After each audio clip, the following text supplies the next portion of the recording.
Welcome to TV 999 news. ముందుగా headlines చూద్దాం.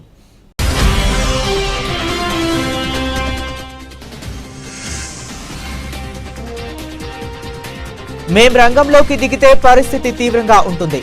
ఇరాన్కు Trump హెచ్చరిక.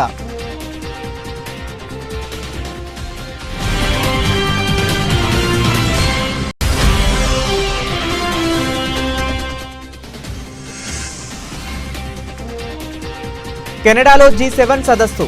సైప్రస్కు బయలుదేరిన ప్రధాని మోదీ.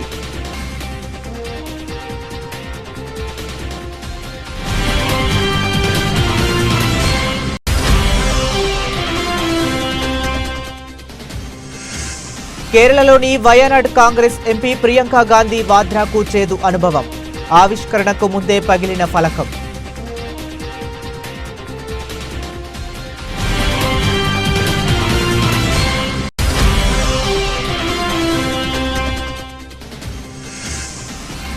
రాహుల్ గాంధీపై కేంద్ర మంత్రి గిరిరాజ్ విసుర్లు.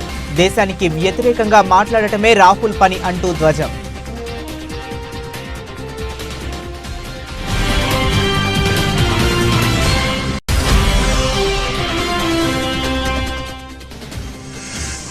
సినీ పరిశ్రమకు అండగా ఉంటామని స్పష్టం చేసిన సీఎం రేవంత్ రెడ్డి.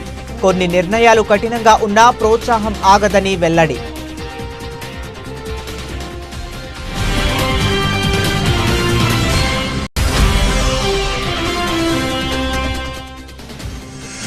ముఖ్యమైన ప్రజా సమస్యలపై దృష్టి పెట్టి పరిష్కరించండి.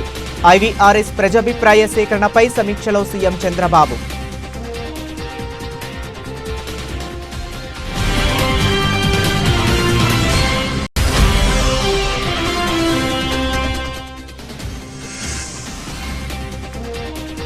స్థానిక ఎన్నికలపై పొంగులేటి కీలక ప్రకటన. ఈ నెలాఖరులోగా స్థానిక ఎన్నికల షెడ్యూల్ విడుదల చేస్తామని వెల్లడి.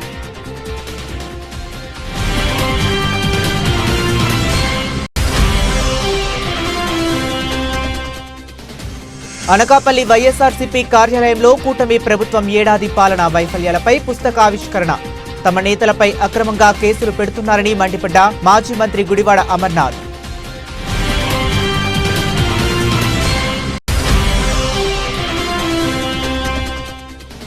అహ్మదాబాద్ విమాన ప్రమాదంపై కేఏ పాల్ సంచలన వ్యాఖ్యలు. ఈ ప్రమాదానికి బాధ్యత వహిస్తూ పౌర విమానయాన శాఖ మంత్రిగా రామ్మోహన్ నాయుడు రాజీనామా చేయాలని డిమాండ్.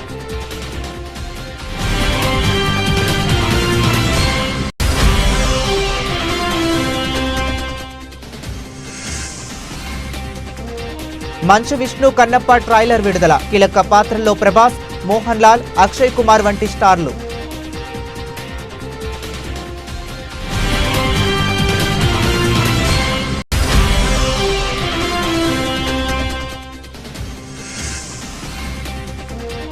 పసిడి ప్రియులకు అలర్ట్.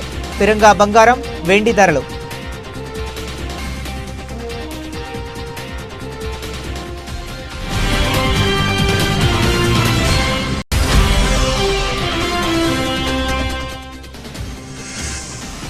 సర్ఫరాజ్ సంచలన ఇన్నింగ్స్. 76 బంతుల్లోనే 101 పరుగులతో విధ్వంసం.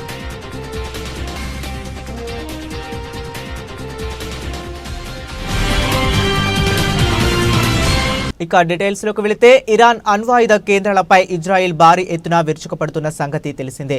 దీనికి ఇరాన్ కూడా ధీటుగా స్పందిస్తుంది. ఇజ్రాయెల్ నగరాలపై క్షిపణులతో ప్రతిదాడులు చేస్తుంది. రెండు దేశాల మధ్య దాడులు, ప్రతిదాడులతో పశ్చిమాసియాలో ఉద్రిక్తతలు నెలకొన్నాయి. దీనిపై అమెరికా అధ్యక్షుడు డొనాల్డ్ ట్రంప్ తాజాగా స్పందించారు. ఇరాన్పై నిన్న రాత్రి జరిగిన దాడిలో తమకు ఎలాంటి సంబంధం లేదని ట్రంప్ స్పష్టం చేశారు. ఇరాన్ రక్షణ మంత్రిత్వ శాఖ ప్రధాన కార్యాలయం అణు ప్రాజెక్టుపై ఇజ్రాయెల్ భారీ దాడులు చేసిన కొన్ని గంటల తరువాత ఆయన ఈ వ్యాఖ్యలు చేశారు. తాము రంగంలోకి దిగితే పరిస్థితి వేరేలా ఉంటుందని చెప్పారు. ఒకవేళ అమెరికాపై ఇరాన్ దాడికి ప్రయత్నిస్తే తమ సాయుధ బలగాల పూర్తి శక్తితో ఇరాన్ మునుపెన్నడూ చూడని స్థాయిలో ప్రతిబంధిస్తామని హెచ్చరించారు. రాత్రి ఇరాన్పై జరిగిన దాడితో అమెరికాకు ఎలాంటి సంబంధం లేదు.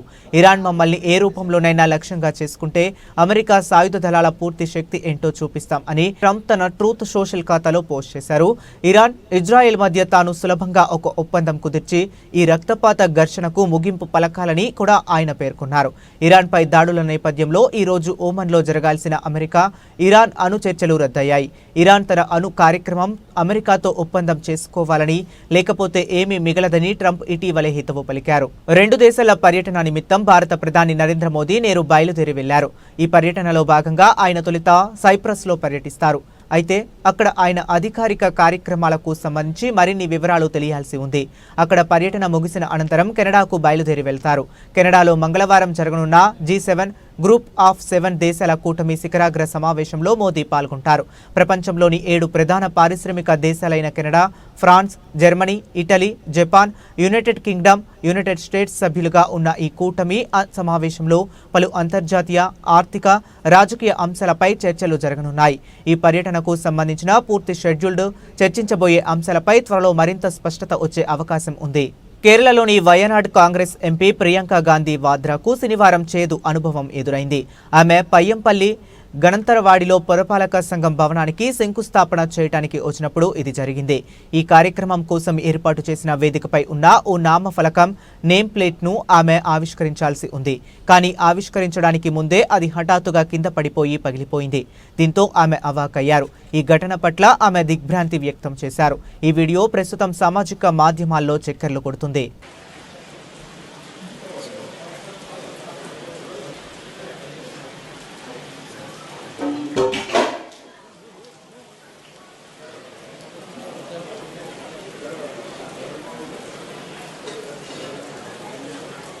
లోక్సభ ప్రతిపక్ష నేత రాహుల్ గాంధీపై కేంద్ర మంత్రి గిరిరాజ్ సింగ్ ఆదివారం తీవ్ర స్థాయిలో విరుచుకుపడ్డారు.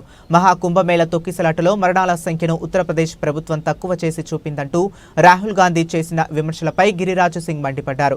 భారతదేశ ప్రతిష్టతను దెబ్బతీసేలా రాహుల్ గాంధీ పదే పదే విదేశీ వార్తా సంస్థల నివేదికలపై ఆధారపడుతున్నారని ఆయన ఆరోపించారు. రాహుల్ గాంధీ చైనా, పాకిస్తాన్ రాయబార కార్యాలయాలను, BBC నివేదికలను నమ్ముతారు, కానీ సొంత దేశాన్ని నమ్మరు. ఇదే రాహుల్ గాంధీ విశ్వసనీయతకు నిదర్శనం అంటూ గిరిరాజ్ సింగ్ ఘాటు వ్యాఖ్యలు చేశారు. రాహుల్ గాంధీ ఇటీవలే చేసిన సోషల్ మీడియా పోస్టుకు ఆయన ఈ విధంగా స్పందించారు. ఆపరేషన్ సింధూర్ అయినా, ఏదైనా BBC కథనం అయినా ఆయన ఎప్పుడూ భారతదేశానికి వ్యతిరేకంగానే మాట్లాడతారు. దేశానికి వ్యతిరేకంగానే మాట్లాడాలని ఆయన శపథం చేసినట్లుంది అని గిరిరాజ్ సింగ్ అన్నారు. మహాకుంభమేళ తొక్కిసలాటలో మరణించిన వారి వాస్తవ సంఖ్యను ఉత్తరప్రదేశ్ ప్రభుత్వం దాచిపెట్టిందని రాహుల్ గాంధీ ఆరోపిస్తూ BBC నివేదికను ఉటంకించారు. కుంభమేళ తొక్కిసలాటలో మరణాల సంఖ్యను దాచిపెట్టినట్లు BBC నివేదిక వెల్లడించింది. కోవిడ్ సమయంలో లాగే పేదల మృతదేహాలను గణాంకాల నుంచి తొలగించారు. ప్రతి పెద్ద రైలు ప్రమాదం తర్వాత నిజాన్ని తొక్కిపెట్టినట్లే ఇప్పుడు జరుగుతుంది అని రాహుల్ గాంధీ ఎక్స్ లో పోస్ట్ చేశారు. ఇదే BBC నమూనా. పేదలను లెక్కించకపోతే జవాబుదారీతనం కూడా ఉండదు అని ఆయన విమర్శించారు. राहुल गांधी को चाइना के एम्बेसी पर भरोसा है, पाकिस्तान के एम्बेसी पर भरोसा है, BBC के रिपोर्ट पर भरोसा है, देश पर भरोसा नहीं है। यही राहुल गांधी का विश्वसनीयता है। आज चाहे ऑपरेशन सिंदूर हो और चाहे BBC का रिपोर्ट हो, ये वही बात करेंगे जो भारत के विरोध में होगा। पता नहीं इनके क्या है, ये इन्होंने संकल्प ले लिया है कि मुझे भारत के विरोध में ही बात करना है। తెలంగాణ ప్రభుత్వం కొన్ని సందర్భాల్లో కఠినంగా వ్యవహరించినప్పటికీ రాష్ట్రంలో సినీ పరిశ్రమ అభివృద్ధికి, ప్రోత్సాహానికి పూర్తి అండగా నిలుస్తుందని, అందరికీ సముచిత స్థానం కల్పించేందుకు కృషి చేస్తుందని ముఖ్యమంత్రి రేవంత్ రెడ్డి స్పష్టం చేశారు. హైదరాబాద్లో జరిగిన గద్దర్ తెలంగాణ ఫిల్మ్ అవార్డ్స్ 2024 ప్రధానోత్సవంలో ఆయన ముఖ్య అతిథిగా పాల్గొని విజేతలకు పురస్కారాలు అందజేశారు. ఈ సందర్భంగా ఆయన సినీ పరిశ్రమకు సంబంధించి పలు కీలక అంశాలపై ప్రసంగించారు. ఉమ్మడి ఆంధ్రప్రదేశ్లో కళాకారులను ప్రోత్సహించేందుకు 1964లో నంది అవార్డులు ప్రారంభమయ్యాయని, తొలి నంది అవార్డును అక్కినేని నాగేశ్వరరావు అందుకున్నారని ముఖ్యమంత్రి గుర్తు చేశారు. అప్పటి ప్రభుత్వాలు గొప్ప కళాకారులకు సముచిత గౌరవం ఇచ్చామని అన్నారు. అదేవిధంగా వివిధ కారణాల వల్ల 14 ఏళ్ల క్రితం ఆగిపోయిన ఈ పురస్కారాల ప్రదానాన్ని తిరిగి ప్రారంభించాలన్న ఉద్దేశంతో దివంగత ప్రజా గాయకుడు గద్దర్ స్మారకార్థం తెలంగాణ గద్దర్ ఫిలిం అవార్డ్స్ పేరుతో ప్రభుత్వం ముందుకు వచ్చిందని సీఎం వివరించారు. ఈ ఆలోచనను ప్రభుత్వ దృష్టికి తీసుకువచ్చిన నిర్మాత దిల్ రాజును ఆయన అభినందించారు. గతంలో భారతీయ సినిమా అంటే బాలీవుడ్ అని, తెలుగు సినిమా అంటే చెన్నై కేంద్రంగా ఉందని అనేవారని, కానీ ఇప్పుడు తెలుగు సినిమా భారతీయ చిత్ర పరిశ్రమకు చిరునామాగా మారిందని, హైదరాబాద్ దానికి వేదికైందని ముఖ్యమంత్రి ప్రశంసించారు. ఈ ఘనత సాధించిన సినీ ప్రముఖులకు రాష్ట్ర ప్రభుత్వం తరపున అభినందనలు తెలిపారు. ఎన్టీఆర్, ఏఎన్ఆర్ వంటి మొదటి తరం నుంచి నేటి 4వ తరం నటీనటుల వరకు తెలుగు సినిమా ప్రస్థానాన్ని ఆయన గుర్తు చేసుకున్నారు. పవన్ కళ్యాణ్, మహేష్ బాబు, అల్లు అర్జున్ వంటి నటులు, అలాగే తన విద్యార్థి దశ నుంచి తెలిసిన బన్నీ, వెంకట్, అశ్విని దత్ కుమార్తెలు నాగ్ అశ్విన్ వంటి వారు నేడు గొప్ప నటులు, దర్శకులు, నిర్మాతలుగా రాణించడం సంతోషంగా ఉందని వ్యక్తిగత అనుబంధాన్ని పంచుకున్నారు. ఈరోజు హాలీవుడ్ అంటే అమెరికాకి వెళ్తున్నాం, బాలీవుడ్ అంటే ముంబైకి వెళ్తున్నాం. నేను అడుగుతున్న మిత్రుల్ని, రాజమౌళి గారిని, ఈరోజు ప్రపంచమే గుర్తించే విధంగా అద్భుతమైన సినిమాలను తీయగలిగిన మీరు ఆ పరిశ్రమను ఎందుకు ఈ గడ్డ మీదకి తీసుకురారు అని నేను మిమ్మల్ని అడుగుతున్నా. ఈరోజు రాష్ట్ర ప్రభుత్వం మీకు అండగా నిలబడ్డది. హాలీవుడ్ అమెరికా కాదు, బాలీవుడ్ ముంబై కాదు, హాలీవుడ్, బాలీవుడ్ హైదరాబాదు గడ్డ మీద ఉండాలి. మీకేం కావాలనో నాకు చెప్పండి, రాష్ట్ర ప్రభుత్వం మీకు అండగా నిలబడుతుంది. ఒక ఐటీ పరిశ్రమను, ఒక ఫార్మా ఇండస్ట్రీని, ఒక డిఫెన్స్ ఇండస్ట్రీని ఏ రకంగా ప్రోత్సహించినామో ఈరోజు ఫిల్మ్ ఇండస్ట్రీని అదే విధంగా ప్రోత్సహిస్తాం. మీకు కావాల్సిన ప్రణాళికలు అందిస్తాం. ప్రణాళికలు మీరు రచించండి. మా విజన్ డాక్యుమెంట్లో, తెలంగాణ రైజింగ్ 2047 విజన్ డాక్యుమెంట్లో ఫిల్మ్ ఇండస్ట్రీకి ఒక చాప్టర్ ఇస్తాం. ఆ చాప్టర్ని రాయాల్సిన బాధ్యత సినీ ప్రముఖులకు, ఇక్కడ ఉన్న పెద్దలందరికీ ఉంది. మీకు ఏం కావాలనో నాకు చెప్పండి. నేను ఒక మాట వేదిక మీద నుంచి సినీ ప్రముఖులందరికీ కూడా చెప్పదలుచుకున్నాను. రాష్ట్ర ప్రభుత్వం కఠినంగా కనిపిస్తుంది, కానీ మిమ్మల్ని అభిమానంగా చూసుకుంటుంది. మీ అభివృద్ధికి 100% తోడ్పాటును అందిస్తుంది. ప్రభుత్వం నడిపేటప్పుడు కొన్ని నిర్ణయాలు తీసుకున్నా అది మిమ్మల్ని ప్రోత్సహించడానికి, మిమ్మల్ని అభినందించడానికి, మీకు సముచితమైన స్థానం కల్పించడానికి ఈ రాష్ట్ర ప్రభుత్వం ప్రయత్నం చేస్తుంది. ఈరోజు ఈ వేదిక మీద నుంచి తెలంగాణ రైజింగ్ 2047కు ఒక ప్రత్యేకత ఉన్నది. ఈ దేశానికి స్వతంత్రం వచ్చే 100 సంవత్సరాలు 2047లో మనం పూర్తి చేసుకోబోతున్నాం. మరి స్వతంత్ర భారతదేశంలో 100 సంవత్సరాలు పూర్తి చేసుకుంటున్నప్పుడు మన దేశం ప్రపంచంలోనే ఒక అద్భుతమైన దేశంగా, మన దేశం ప్రపంచం ఎకానమీని శాసించే విధంగా మన దేశం అభివృద్ధి చెందాలి. అది పరిశ్రమలు కావచ్చు, ముఖ్యంగా IT, pharma, defence and film industry. Film industry కూడా ఈ దేశంలో ఒక గొప్ప పరిశ్రమగా రాణించాలనేదే మా ప్రభుత్వం యొక్క ఆలోచన, మా ప్రభుత్వం యొక్క ప్రణాళిక. ఏ శాఖలో ఎక్కడ ఎవరు అవినీతికి పాల్పడినా సహించేది లేదని, జీరో కరప్షన్ దిశగా రాష్ట్రంలో పాలనా వ్యవస్థను నిర్మించాలని ముఖ్యమంత్రి నారా చంద్రబాబు నాయుడు అధికారులను ఆదేశించారు.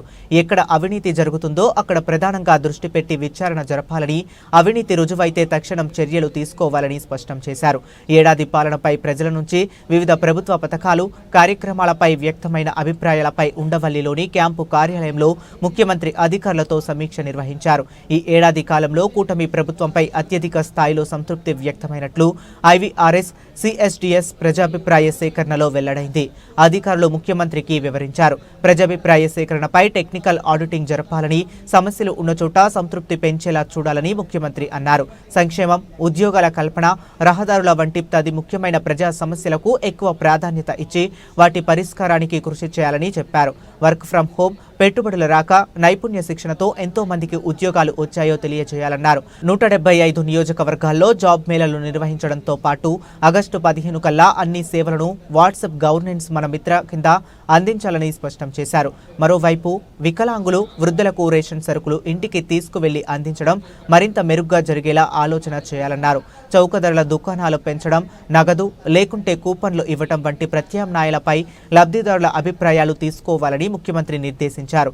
అలాగే ఉచిత ఇసుక విధానం అమలులో ఇసుక లేని చోట్ల సంతృప్తి, ఇల్లు ఉన్న చోట అసంతృప్తి ఉండటంపై ప్రాంతాల వారీగా అధ్యయనం చేయాలని ముఖ్యమంత్రి అధికారులకు సూచించారు. స్థానిక సంస్థల ఎన్నికలకు రంగం సిద్ధమైందని తెలంగాణ రెవెన్యూ, గృహ నిర్మాణ, సమాచార శాఖల మంత్రి పొంగులేటి శ్రీనివాసరెడ్డి తెలిపారు. ఈ నెలాఖరులోపు స్థానిక సంస్థల ఎన్నికలకు నోటిఫికేషన్ రాబోతుందని అన్నారు. త్వరలో ఎన్నికల తేదీలు ప్రకటిస్తారని చెప్పారు. ఇవాళ మంత్రి పొంగులేటి ఖమ్మం జిల్లాలోని కూసుమంచిలో పర్యటించారు. పలు అభివృద్ధి కార్యక్రమాలలో మంత్రి పొంగులేటి పాల్గొన్నారు. అనంతరం కూసుమంచి ఎమ్మెల్యే క్యాంపు కార్యాలయంలో ముఖ్య నాయకులకు పలు కీలక అంశాలపై దిశానిర్దేశం చేశారు. స్థానిక సంస్థల ఎన్నికలపై రేపటి కేబినెట్ సమావేశం సమావేశంలో నిర్ణయం తీసుకుంటామని అన్నారు. తొలుత ఎంపీటీసీ, జెడ్పీటీసీ ఎన్నికలు జరుగుతాయని వెల్లడించారు. అనంతరం సర్పంచ్, మున్సిపల్ ఎన్నికలు ఉంటాయని పేర్కొన్నారు. మంత్రి పొంగులేటి శ్రీనివాసరెడ్డి గ్రామాల్లో నాయకుల మధ్య సఖ్యత ఉండాలని మంత్రి పొంగులేటి శ్రీనివాసరెడ్డి చెప్పారు. నాయకులు, నేతలు ఎవరైనా ప్రజా సమస్యల పరిష్కారానికి మొదటి ప్రాధాన్యం ఇవ్వాలని కోరారు. ఎన్నికలు రావటానికి మరో 15 రోజుల గడువు మాత్రమే ఉందని అన్నారు. కాబట్టి ఆయా గ్రామాల్లో చిన్న చిన్న లోటుపాట్లు ఉంటే వాటిని సరిదిద్దుకొని ఎన్నికలకు సిద్ధం అవ్వాలని సూచించారు. రిజర్వేషన్ల ఆధారంగా ఎన్నికల్లో గెలిచే అవకాశాలు ఎక్కువ ఉన్నా అభ్యర్థులను మాత్రమే ఎంపిక చేస్తామని స్పష్టం చేశారు. మంత్రి పొంగులేటి శ్రీనివాసరెడ్డి రాబోయే వారం రోజుల్లోనే అర్హులైన రైతు సోదరులందరికీ కుంట నుంచి ఎన్ని ఎకరాలు ఉంటే అన్ని ఎకరాల వరకు రైతు భరోసా ఇస్తామని మంత్రి పొంగులేటి శ్రీనివాసరెడ్డి వెల్లడించారు. సన్నాలకు రైతు బోనస్ వారి బ్యాంకు ఖాతాల్లో జమ చేస్తామని అన్నారు. సంక్షేమ పథకాల ఆవశ్యకతను ప్రజల్లోకి తీసుకువెళ్లాల్సిన బాధ్యత స్థానిక నాయకులదేనని చెప్పారు. మీ గ్రామాల్లో లబ్ధిదారులకు ఇందిరమ్మ ఇల్లు మంజూరు చేయించుకోవటమే కాదని వాటి నిర్మాణం పూర్తి చేయించే బాధ్యత కూడా నాయకులే తీసుకోవాలని మంత్రి పొంగులేటి శ్రీనివాసరెడ్డి కోరారు. అనకాపల్లి వైఎస్ఆర్సీపీ పార్టీ కార్యాలయంలో మాజీ మంత్రి గుడివాడ అమర్నాథ్ మీడియా సమావేశం నిర్వహించారు.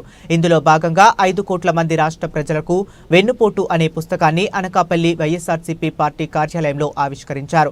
ఈ సందర్భంగా గుడివాడ అమర్నాథ్ మీడియాతో మాట్లాడుతూ వైఎస్ఆర్సీపీ పార్టీ అధినేత జగన్మోహన్ రెడ్డి ఆదేశాల మేరకు గడిచినటువంటి సంవత్సర కాలం కూటమి ప్రభుత్వం అధికారంలోకి వచ్చిన తరువాత రాష్ట్రంలో జరిగిన అన్యాయాలు, అక్రమాలు, కూటమి ప్రభుత్వ పనితీరు, ఎన్నికల ముందు వారు ఇచ్చినటువంటి హామీలు, చేసిన మోసాలపై ప్రజలకు సమాచారం అందిస్తూ వైఎస్ఆర్సీపీ పార్టీ ఒక పుస్తకాన్ని రాష్ట్ర కార్యాలయంలో విడుదల చేసిందన్నారు.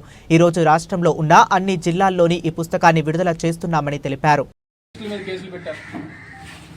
729 మంది సోషల్ మీడియా యాక్టివిస్ట్ కేవలం మీరు ఈ ప్రభుత్వంలోకి వచ్చిన తర్వాత మీరు చెప్పినటువంటి హామీల్ని ఎందుకు అమలు చేయట్లేదన్నటువంటి ప్రశ్న అడిగినందుకు, ఎందుకు ప్రజలను మోసం చేస్తారని చెప్పి అడిగినందుకు 700 పైచీలకు సోషల్ మీడియా యాక్టివిస్టులు, వాళ్ళు ఓన్లీ వైఎస్ఆర్ కాంగ్రెస్ పార్టీ అని కాదు, సామాన్యులు ఓట్లేసినటువంటి ప్రజలు వాళ్ళు కూడా ప్రశ్నించడానికి వీల్లేదు. ఇక వైఎస్ఆర్ కాంగ్రెస్ పార్టీ కార్యకర్తలు అయితే 2500 మంది కార్యకర్తల మీద కేసులు పెట్టారు. ఇప్పటికీ ఏదన్నా వారికి చేతకాంది ఏదన్నా అయితే జగన్మోహన్ రెడ్డి గారి వల్ల ఇది మేము చేయలేకపోతున్నాం, జగన్మోహన్ రెడ్డి గారి వల్ల ఈ పని చేయలేకపోతున్నాం, జగన్మోహన్ రెడ్డి గారి వల్ల ఈ పథకం ఇవ్వలేకపోతున్నాం. చివరికి మీకు ఏం దిక్కయిందంటే జగన్మోహన్ రెడ్డి గారు ఈ రాష్ట్రంలో పేద పిల్లల కోసం ఆయన బ్రెయిన్ చైల్డ్ అయినటువంటి అప్పట్లో రాజశేఖర రెడ్డి గారు ముఖ్యమంత్రిగా ఉన్నప్పుడు ఆరోగ్యశ్రీ 108, 104 ఫీజు రీయింబర్స్మెంట్ పథకాలు ఒక చరిత్ర ఏ రకంగా సృష్టించాయో జగన్మోహన్ రెడ్డి గారు అధికారంలోకి వచ్చిన తర్వాత అమ్మఒడి అంత చరిత్ర సృష్టించారు దేశవ్యాప్తంగా. అటువంటి అమ్మఒడిని మీరు సంవత్సరం పాటు మీరు దానికి పేరు మార్చుకున్నారు, తల్లికి వందనం అని చెప్పి పేరు పెట్టారు. ప్రజలకు 15,000 అని చెప్పని అన్నారు, ఒకనొక సందర్భంలో అయితే 18,000 అన్నారు.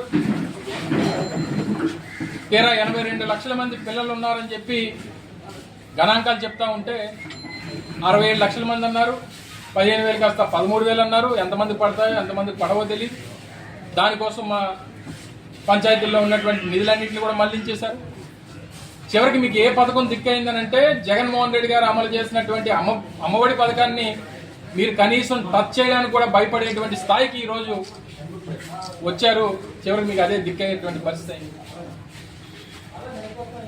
3 నెలకి సంవత్సరానికి 3 సిలిండర్లు అన్నారు, గత సంవత్సరం 1, ఈ సంవత్సరం ఇంకా లేదు. నిరుద్యోగ వృత్తి 20 లక్షల మంది చదువుకున్నటువంటి యువతకి 3,000 రూపాయలు చెప్పిన నిరుద్యోగ వృత్తి అన్నారు, నెలకు 600 కోట్లు. గత సంవత్సరం లేదు, ఈ సంవత్సరం దాని గురించి చూసే లేదు. ఇక మా మహిళలకు సంబంధించి అయితే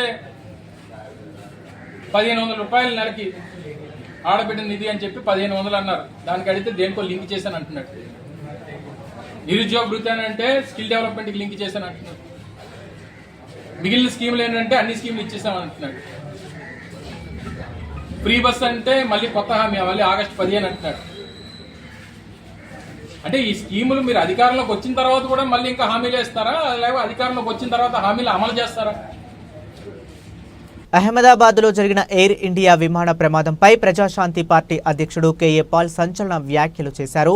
ఈ విమాన ప్రమాదానికి బాధ్యత వహిస్తూ పౌర విమానయాన శాఖ మంత్రిగా రాజీనామా చేయాలని డిమాండ్ చేశారు. విమానయాన శాఖ ఎంతో క్లిష్టమైనది. చిన్నవాడైన రామ్మోహన్ నాయుడుకి ఏవియేషన్పై అవగాహన లేదని అన్నారు. రామ్మోహన్ ఒక్క గంట కూడా విమానయాన రంగం గురించి చదవలేదని పేర్కొన్నారు. అందుకే రామ్మోహన్ నాయుడుని బర్తరఫ్ చేసి ఏవియేషన్పై అనుభవం ఉన్న ఎంపీకి విమానయాన శాఖ బాధ్యతలు అప్పగించాలని ప్రధాని మోదీని కోరారు. రామ్మోహన్ నాయుడుతో తనకు వ్యక్తిగత గొడవలు ఏమీ లేవని కేఏ పాల్ స్పష్టం చేశారు. ఆయనకు కేబినెట్తో ఇంకా వేరే పదవి రావాలని కోరుకుంటున్నానని అన్నారు. కానీ భారత ప్రతిష్టతను దృష్టిలో ఉంచుకొని విమానయాన శాఖ మంత్రి పదవి నుంచి రామ్మోహన్ నాయుడుని తొలగించాలని కోరారు. ప్రధాని మోదీపై అనేక దేశాల నుంచి ఒత్తిడి రాకముందే రామ్మోహన్ నాయుడు రాజీనామా చేయాలని డిమాండ్ చేశారు. I am still shocked and praying for all those 241 precious lives, including the Indians, 169 British, 53 Portuguese, Canadian and Indian crew on Air India flight almost 70 hours ago in Ahmedabad. This Air India flight 171 crash raised alarming questions all over the world because it is one of the greatest international tragedy in the world. But the international community is raising questions why India is not taking seriously this matter. When Lal Bahadur Shastri as a railway minister in 1950 under Prime Minister Nehru, for a minor incident immediately resigned. When the coalition didn't want, Prime Minister Deva Gowda, one of the most respected Prime Minister in 1997, immediately resigned. Likewise, Prime Ministers, Chief Ministers, Cabinet Ministers have all resigned. And why the Aviation Minister yesterday defending himself and calling in his press meet, we have to investigate Boeing. Mr. Rammohan Naidu, I know you since you were 3 years old. Your dad brought you to pray for you since the beginning. I want the best post and brightest future for you. But you are not fit 1% to be aviation minister. Just don't listen to anybody, Chandrababu Naidu, Chief Minister or Prime Minister. For your own future, tender the resignation because you never been to aviation school. You never studied aviation, most complicated. You were born in 87. I am operating aircraft since and owning since 1991. With experience, I'm saying, Boeing produced thousands of aircrafts. American president uses 747. I use the same 747 SP. 787, 1116 are in operation by every major airline in the world. Not one plane crashed. బహుభాషా నటుడు విష్ణు మంచు title రోల్లో నటిస్తున్న ప్రతిష్టాత్మక చిత్రం కన్నప్ప అధికారిక Telugu trailer విడుదలైంది. ఈ సినిమాలో మోహన్ బాబు, ప్రభాస్, మోహన్ లాల్, అక్షయ్ కుమార్ వంటి దిగ్గజ నటులు నటిస్తుండటంతో సినిమాపై మొదటి నుంచి భారీ అంచనాలున్నాయి. తాజాగా విడుదలైన ట్రైలర్ ఆ అంచనాలను మరింత పెంచేలా ఉంది. ముఖ్యంగా తిన్నడి పాత్రధారి పలికే సంభాషణలు ఆసక్తిని రేకెత్తిస్తున్నాయి. ట్రైలర్ ప్రారంభంలోనే ఏ దేవుడు లేరు, జీవులు లేరు, అది వట్టి రాయి అంటూ తిన్నడి పాత్ర తనదైన శైలిలో భగవంతుణ్ణి ఉనికిని ప్రశ్నించే సంభాషణలతో ఆకట్టుకుంటుంది. శివుడిని రాయి అని సంబోధించడంపై గూడెంలోని పెద్దల నుంచి వ్యతిరేకత వ్యక్తమవుతుంది.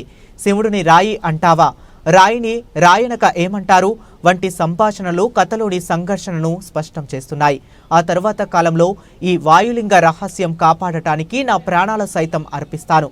ఈ గూడెంలో ఏ బిడ్డకి ఆపద రానివ్వను, ఇది నా ఆన, తిన్నడి ఆన వంటి డైలాగులు తిన్నడి పాత్రలోని ధీరత్వాన్ని, నిబద్ధతను తెలియజేస్తున్నాయి. ఆ పెద్దోళ్ళందరికంటే నేనే పెద్దోడిని, నన్ను మించిన శివభక్తుడు ఈ సృష్టిలో లేడు అని తిన్నడు ధీమాగా చెప్పటం, నువ్వు నీ దేవుడు తోడు దొంగలే వంటి మాటలు అతని తిరుగుబాటు స్వభావాన్ని, అంచనాల విశ్వాసాన్ని చాటి చెబుతున్నాయి. శివయ్య అని మనసారా పిలు అన్న మాటలకు అది ఈ జన్మలో జరగదు అని బదులివ్వటం తిన్నడి పాత్రలోని వైవిధ్యాన్ని సూచిస్తుంది. తెలివిలో నీకన్నా గొప్పవాడు ఒకడు ఉన్నాడని తెలిసి అతని బొటనవేలు తెంపించింది నువ్వే కదా అనే సంభాషణ ద్వారా పరోక్షంగా ఏకలవ్యుడి ప్రస్తావన కూడా ఉన్నట్లు తెలుస్తుంది. మొత్తం మీద ట్రైలర్ ద్వారా కన్నప్ప చిత్రం ఒక గొప్ప శివభక్తుడి కథను భారీ హంగులతో బలమైన భావోద్వేగాలతో తెరకెక్కిస్తున్నట్లు స్పష్టమవుతుంది. విజువల్స్, నేపథ్య సంగీతం, ముఖ్యంగా పవర్ఫుల్ డైలాగ్స్ సినిమాపై ఆసక్తిని మరింత పెంచుతున్నాయి. విష్ణు మంచుతో పాటు మోహన్ బాబు, ప్రభాస్, మోహన్ లాల్, అక్షయ్ కుమార్ వంటి హేమ హేమీలు నటిస్తుండటంతో ఈ సినిమా భారతీయ సినీ చరిత్రలో ఒక ప్రత్యేక చిత్రంగా నిలిచిపోతుందని అభిమానులు ఆశిస్తున్నారు. బంగారం ధరలకు మరోసారి రెక్కలు వచ్చాయి. తగ్గుతుంది కదా అని సంతోషపడేలోపు ఊహించని షాక్ ఇచ్చాయి. స్వచ్ఛమైన 24 క్యారెట్ల బంగారం ధర మళ్లీ 1,00,000 దాటింది. 10 రోజుల క్రితం 96 నుంచి 97,000 రూపాయల మధ్య ట్రేడ్ అయింది. 2-3 రోజుల్లో సీజ్ మొత్తం మారిపోయింది. ఒక్కసారిగా పైకి ఎగబాకింది. బంగారం కొనాలనుకునే వారికి మళ్లీ కష్టాలు మొదలయ్యాయి. 22 క్యారెట్ల బంగారం కూడా 90,000 రూపాయల పైన ట్రేడ్ అవుతుంది. ఈ ధరలు మరింత పెరిగే అవకాశం ఉంది. భాగ్యనగరంలో నిన్న 10 గ్రాముల 22 క్యారెట్ల బంగారం ధర 93,200 రూపాయల దగ్గర, 10 గ్రాముల 24 క్యారెట్ల బంగారం ధర 1,01,680 రూపాయల దగ్గర, 10 గ్రాముల 18 క్యారెట్ల బంగారం ధర 76,260 రూపాయల దగ్గర ట్రేడ్ అయింది.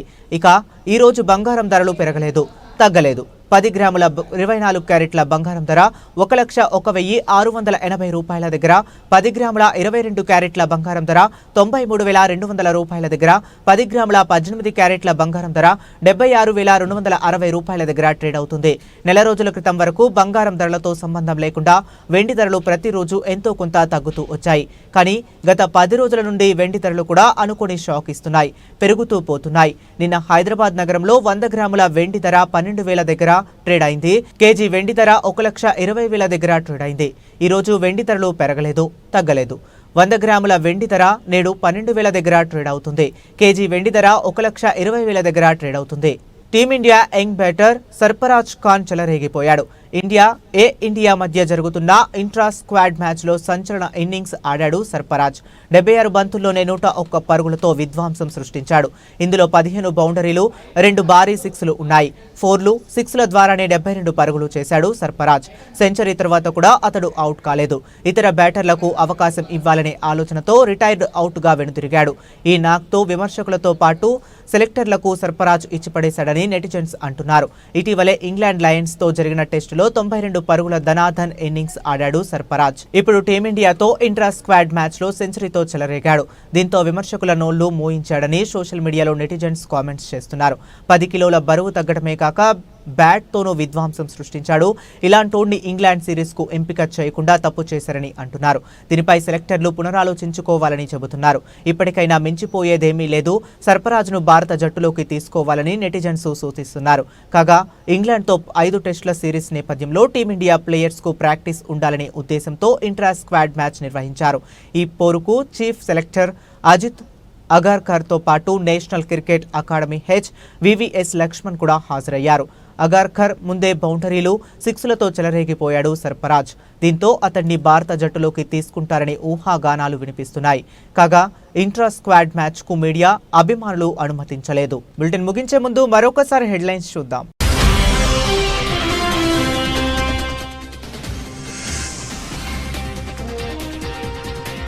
మేం రంగంలోకి దిగితే పరిస్థితి తీవ్రంగా ఉంటుంది. ఇరాన్కు ట్రంప్ హెచ్చరిక.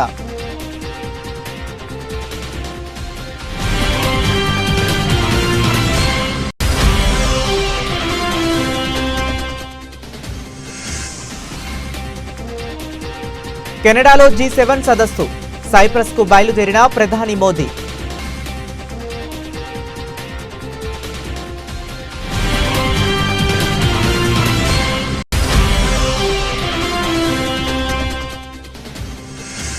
కేరళలోని వయనాడ్ కాంగ్రెస్ ఎంపీ ప్రియాంక గాంధీ వాద్రాకు చేదు అనుభవం. ఆవిష్కరణకు ముందే పగిలిన ఫలకం.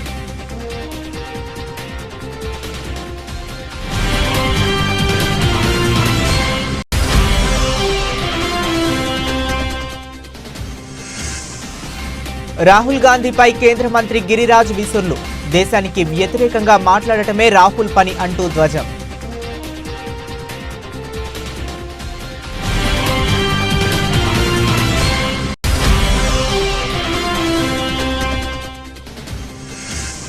సినీ పరిశ్రమకు అండగా ఉంటామని స్పష్టం చేసిన సీఎం రేవంత్ రెడ్డి. కొన్ని నిర్ణయాలు కఠినంగా ఉన్నా ప్రోత్సాహం ఆగదని వెల్లడి.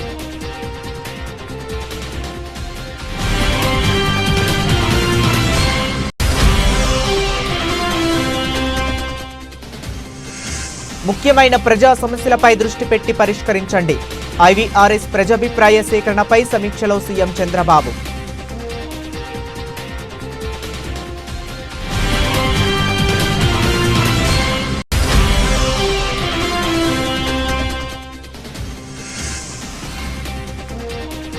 స్థానిక ఎన్నికలపై పొంగులేటి కీలక ప్రకటన. ఈ నెలాఖరులోగా స్థానిక ఎన్నికల షెడ్యూల్ విడుదల చేస్తామని వెల్లడి.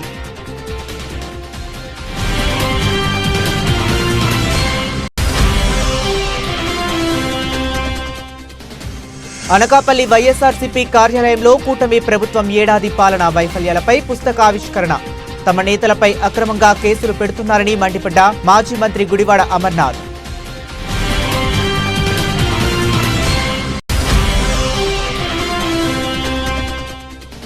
అహ్మదాబాద్ విమాన ప్రమాదంపై కేఏ పాల్ సంచలన వ్యాఖ్యలు. ఈ ప్రమాదానికి బాధ్యత వహిస్తూ పౌర విమానయాన శాఖ మంత్రిగా రామ్మోహన్ నాయుడు రాజీనామా చేయాలని డిమాండ్.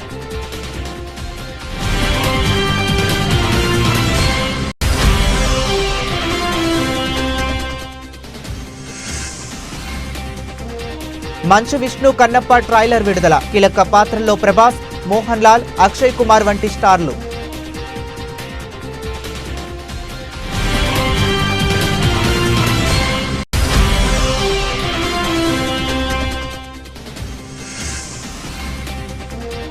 పసిడి ప్రియులకు అలర్ట్.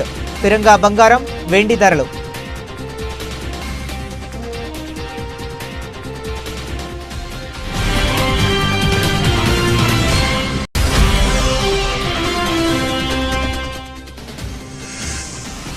సర్ఫరాజ్ సంచలన ఇన్నింగ్స్. 76 బంతుల్లోనే 101 పరుగులతో విధ్వంసం.